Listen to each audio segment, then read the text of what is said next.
সত্যি বন্ধুরা, আমরা কেউ প্রস্তুত ছিলাম না। আমরা কেউ কখনো ভাবিও নি যে এরকমভাবে সে আমাদেরকে ছেড়ে চলে যাবে, বা এরকম করে তাকে যে গুলি করা হবে, মৃত্যুটা এইভাবে হবে, বা আমরা কখনো ভাবিনি যে তার মৃত্যু হবে। সেটা আমি আর মুখে কিছু বলতে চাচ্ছি না, কারণ দুদিন ধরে যা সোশ্যাল মিডিয়াতে দেখতে পাচ্ছি, মানে দেখার মতো নয়। তোমরা একবার ভাবো, যার মায়ের কোল খালি হলো তার কথা ভাবো, তার পরিবারের কথা ভাবো। কতটা দায়বদ্ধ ছিল, কতটা আশা ছিল সবার মনে, কতটা ইচ্ছে ছিল, স্বপ্ন ছিল, সব কিন্তু শেষ। আমার এই কথাগুলো হয়তো অনেকেই বুঝতে পারছো, আবার অনেকে হয়তো বুঝতে পারছো না।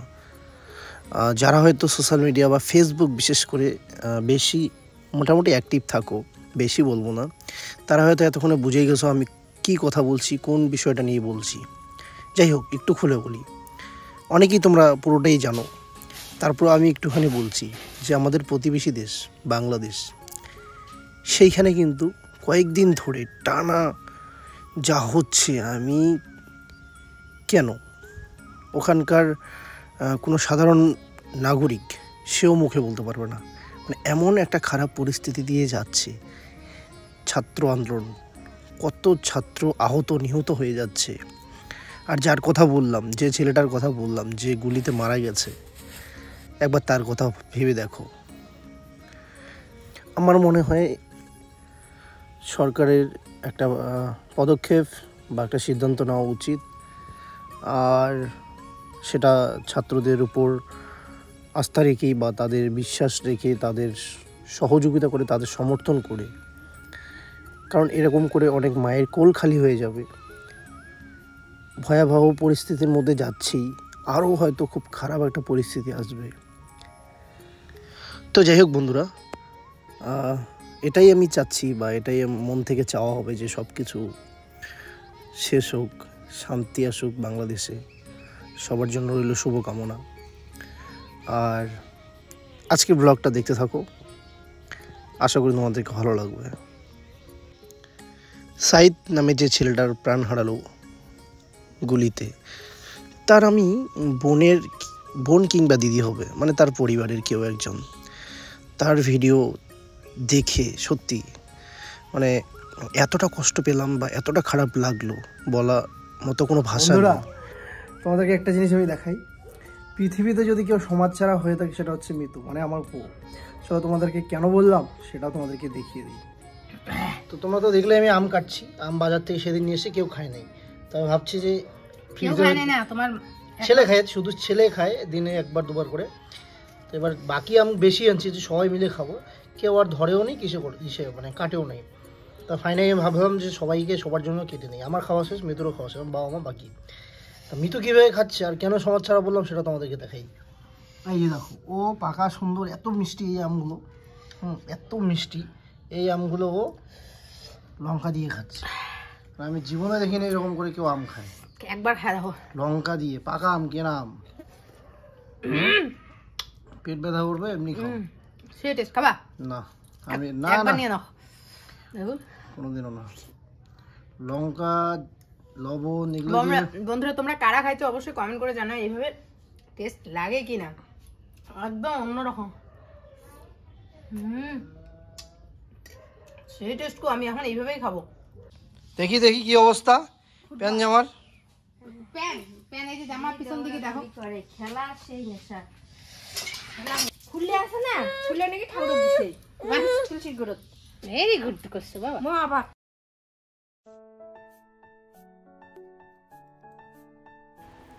ইউটিউবে না আসলে না অনেক কিছুই জানতে পারতাম না।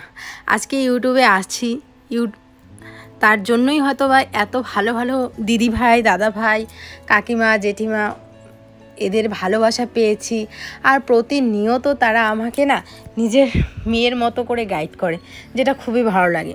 তো আমার এক দিদিভাই কলকাতার, আমি যখন বলেছিলাম যে বালু দিয়ে আমি কড়াইটা মাজবো, তখন বলেছে যে মিতু বালু দিয়ে মেজো না, কারণ বালু দিয়ে মাজলে সত্যি কথাই বলতে যে হাতের অনেক সময় ছাল চলে যায়, কারণ বালুটা তো খড়খড়ে, তো ছাল চলে যায় আর হাতটা পরে জ্বালা করে। কড়াইটা ঠিকই পরিষ্কার হয়, কিন্তু অ্যালুমিনিয়ামের কড়াই তো গ্লেজটা নষ্ট হয়ে যায়।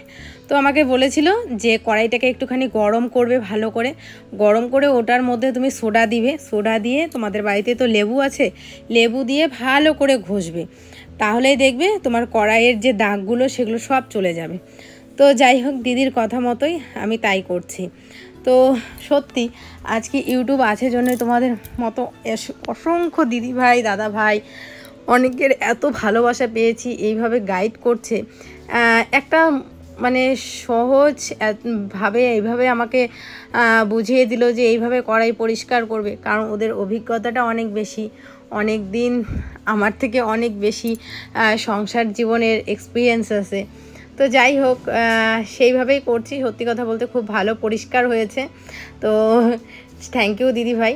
তো যাই হোক, তো এদিকে কড়াইটা পরিষ্কার করছি আর এদিকে হয়ে গেছে সন্ধ্যা। তো পুচুকে মা নিয়েছে, তো ভাবলাম যে একবারে আমি কড়াই আরও কিছু বাসনপত্র আছে সবগুলো মেজে একবারে হচ্ছে আমি স্নান করে সন্ধ্যাবাতিটা দিয়ে দেব। আসলে কী হয় বলো তো, সকালবেলা একবার স্নান করা হয়, তারপরে যদি সন্ধ্যের দিকে একবার স্নান করি না, তাহলে শরীরটা বেশ ফ্রেশ লাগে। ওই না হলে এই গরমের দিনে ওই সকালবেলা একবার স্নান করা, তারপর সারা দিনে তো এই যে গরম ঘাম, তার মধ্যে শরীরের একটা মানে গা আঠা আঠা ভাব, এগুলো নিয়ে আর থাকতে ইচ্ছা করে না। তো সেই জন্য সন্ধ্যের দিকে আমি আরেকবার স্নান করি। আর যদি সেরকম গরম পড়ে তাহলে দুপুরবেলা, সকালবেলা, সন্ধ্যেবেলা, মানে কবার যে স্নান করি কোনো গ্যারান্টি নেই। আর আমার সাথে সাথে আমার ছেলেটাও সকালবেলা একবার মাটিতে নামবে, তখন একদম ধুলো মাটি হয়ে একদম একশ্বাস হয়ে যায়, তখন একবার আমি ওকে পরিষ্কার করে দিই। তখন অবশ্য স্নান করাই নাই, ভেজা ন্যাকড়া বা গামছা চিপে পুরো শরীরটা মুছে দেই। দুপুরবেলা তো একদম ভালোভাবে স্নান করে, আর সন্ধ্যের দিকে দিকে ওই আবার একই কাজ করি, হাত পা ভালো করে ধুয়ে পুরো শরীরটা গামছা ভিজিয়ে মুছে দেই। তো এইভাবেই আর কি ওকেও পরিষ্কার করি। এই যে বাসন টাসন মেজে জল টল নিয়ে আসলাম, নিয়ে এসে স্নান করে এই যে পুজো দিয়ে দিলাম, আর পুজো টুজো দিয়ে এদিকে চলে আসলাম একদম রান্নাঘরে। এসে এদিকে দুধটাও বসিয়ে দিয়েছি পুচকুর জন্য, পুচকু তো এখন খাবে, তো ওর জন্য দুধটা গরম করতে বসিয়েছি। তো চলো একদম দুধ টুধ গরম করে ওকে খাওয়িয়ে তারপরে মা না এখন চাটা বানাবে। সন্ধ্যের চাটা মাই বানায় আর সকালের চাটা আমি বানাই। এই দেখো সুপারস্টার, আমাদের সুপারস্টার, একটা চশমার ডানটা আছে আর একটা নাই, ও নিজেই ভেঙে ফেলছে, দেখি না বাবা, এই দেখো দেখতে দেয় না। শুভ সন্ধ্যা বন্ধুরা, তোমাদের দাদা ভাই মাত্রই আসলো, গেছিল হচ্ছে বাজারে, নিয়ে আসছে একটা গিফট। তো এদিকে দেখো এই যে সাথে হচ্ছে সিঙ্গারা নিয়ে আসছে, সিঙ্গারা আর হচ্ছে চন্দ্রপুলি।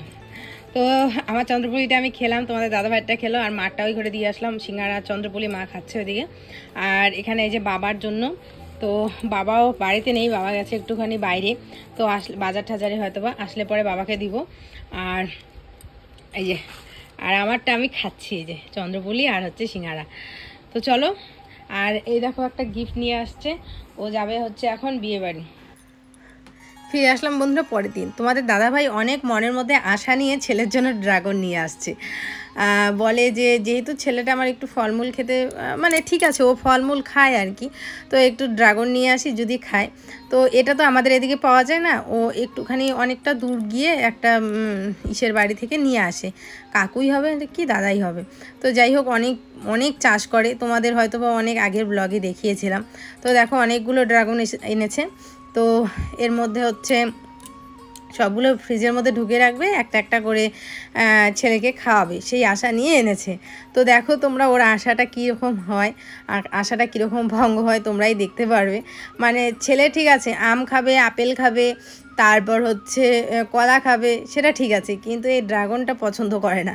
আর আমি দেখেছি ছেলেটা না ঠিক আমার মতোই হয়েছে, আমি খিচুড়ি ভালোবাসি, ও খিচুড়ি ভালোবাসে, মানে আমি যেটা যেটা পছন্দ করি ঠিক আছে, ও সেটাই পছন্দ করে। এই ড্রাগন কিন্তু যখন আমি প্রেগনেন্ট ছিলাম তখনও নিয়ে আসছিল ও আমাকে খাওয়াবে বলে, কিন্তু আমি তখনও খেতে পারিনি।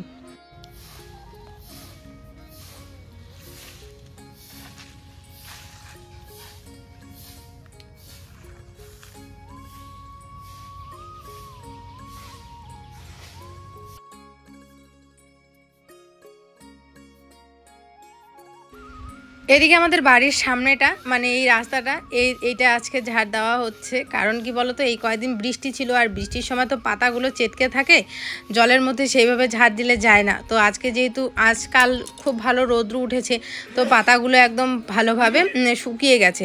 তো আজকে এই যে মা এদিকটা ঝাড় দিয়ে দিচ্ছে। এই জায়গাটায় আমি আসি না, প্রচণ্ড ভয় লাগে, কারণ প্রচণ্ড বিছা। তো বিছার জন্য আমি এই জায়গাটাতে আসতেই চাই না।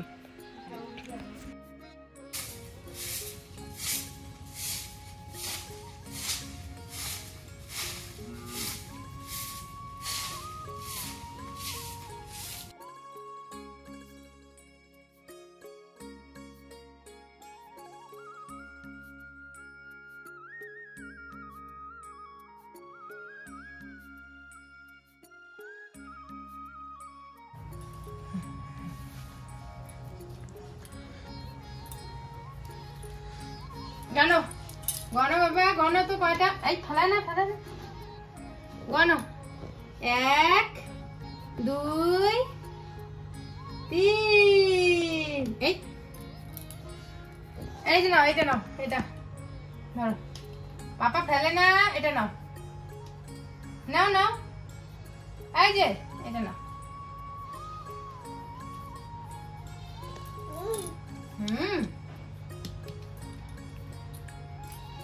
হাতে নাও, হাতে হাতে নাও।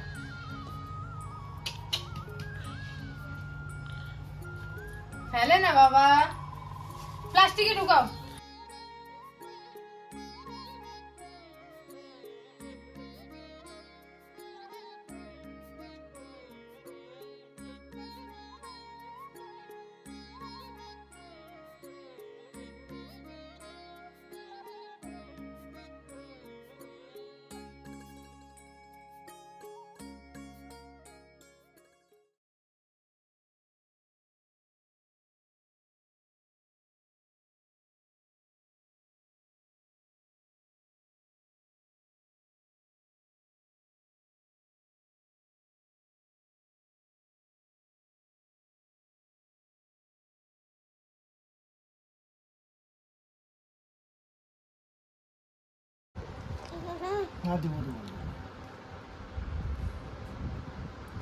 টেস্টি নাটক করে, নাটক। অমন করলে দিব না। কি ব্যাপার, পছন্দ না নাকি? হ্যাঁ, আসো নাও।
সেইভাবে ভিডিওর সামনেই আসা হচ্ছে না।